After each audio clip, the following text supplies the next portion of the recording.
This is the real secret of life, to be completely engaged with what you are doing in the here and now. And instead of calling it work, realize it's play. Oftentimes people go, okay, here's really what I want to do, and this is what I'm trying to accomplish.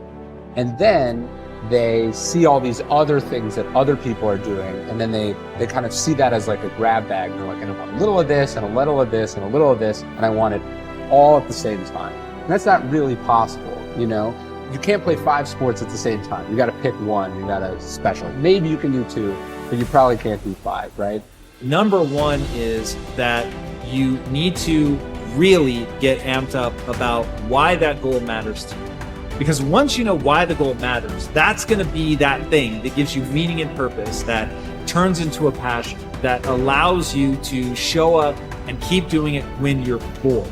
What would you like to do? If you don't like what you're doing, and you don't like where you are, and you don't like your relationships, and you don't like X, Y, or Z, what do you want? What do you like? And then you got to be able to add passion to it to activate that thing and make that dream a reality. And to find that meaning and to develop it, to create meaning in our lives, we have to set an intention and we have to pursue that intention. Start small, know what you want, get out of bed, get after it, set rules for yourself, follow those rules. You have to understand that you're not your own servant, so to speak. You're someone that you have to negotiate with, and you're someone that you want to present the opportunity of having a good life to. And that's hard for people because they don't like themselves very much. Once you discover your purpose, it's your job to live with passion. That's when you're passionate. That's when you're ready to go to that next level. You determine your legacy. It's up to you. Your legacy is in your hands. As long as you can breathe, as long as you can hear, as long as you can see. If you're passionate and driven and focused in what you do, if you're really good at it, people will take notice. That's basically it. So those dreams and goals that some of you have that may seem larger than life, good. That's what I want you to go after. And don't let the fear of the failure, don't let the fear of perfection hold you back. You won't be perfect. You will make mistakes. But I promise you this, you're never going to know if you can sink or if you can swim unless you jump in the water. So continue to fight forward. Continue to believe in yourself. Hold on to the possibilities. Get away from the negativity. Push yourself, believe in yourself, and go as far as you can. I will remember that my choices create my reality. My responses create my outcome. I will speak with compassion. I will stay true to my heart. See, whatever you decide to do, look at it and find out what is it that I have that I could bring to the table that can begin to enable me to ensure that I could be successful in this. Where is the opening for you? There's room for you out here in the arena called life. There's room for you to come out and live your dream. Don't allow but to keep you in the corner or keep you up in the bleachers looking at life, being a spectator, not being a participant, making a difference in life.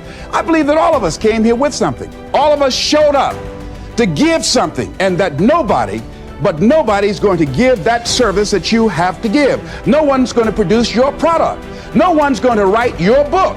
No one's going to open your academy. No one's going to begin to create your daycare with a special curriculum to help to cultivate the high self-esteem in our children. That's your idea. And if you don't bring your idea out here, when you die, all of us will suffer because we've been deprived of your genius because you allowed but to keep you in the bleachers and not pursuing your greatness. You take it to your grave with you.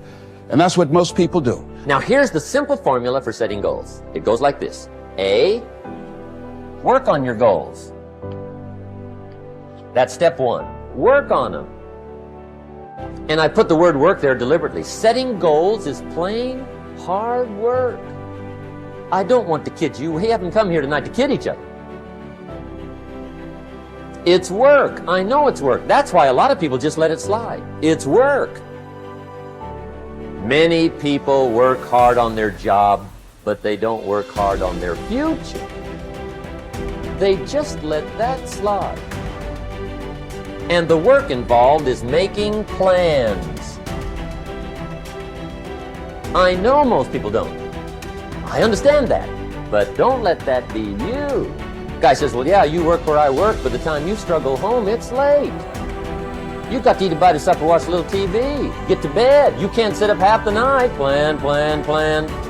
And the guys be good worker, hard worker, sincere. But you've got to be better than sincere, working hard. You've got to be better than a good worker. You've got to be a good planner. Somebody once wisely said, the people who fail to plan are planning to fail. Well said. So work on your goals. Here's step 2. Write your goals down.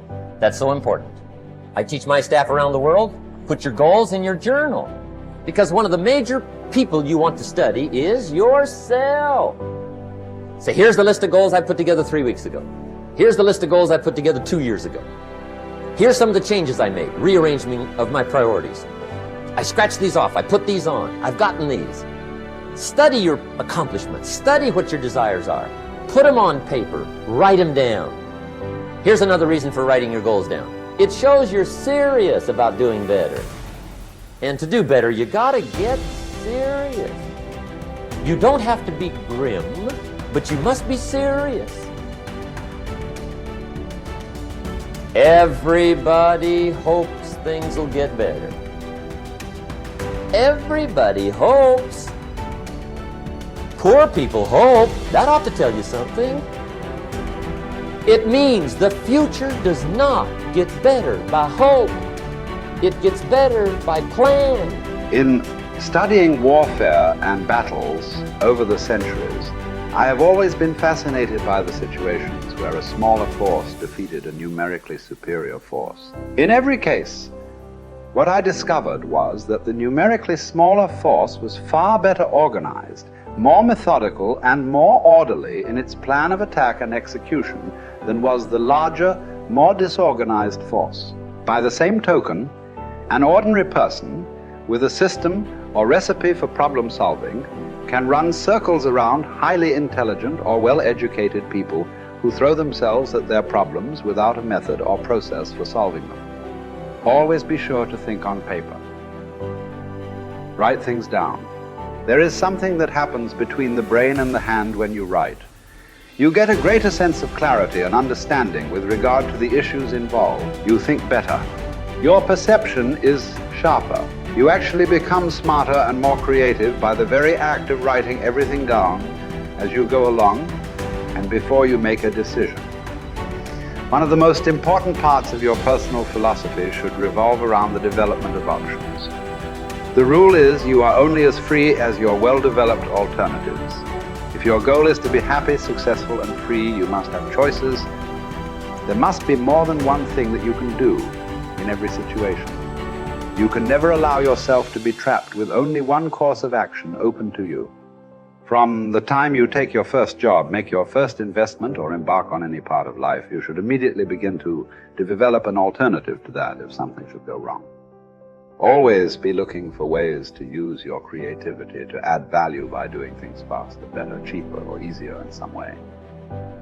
Just as the word deserve comes from the Latin roots de and servus, which mean from service, you should always be looking for ways to deserve greater rewards from serving your customers better in some way. In the final analysis, as a member of society, as a player, in our economic system, your riches and rewards will come from your ability to serve other people better than your competitors. Use your intelligence and your creativity every single day to find ways to make yourself more valuable to your company, your industry, and your world. This is the true hallmark of personal genius.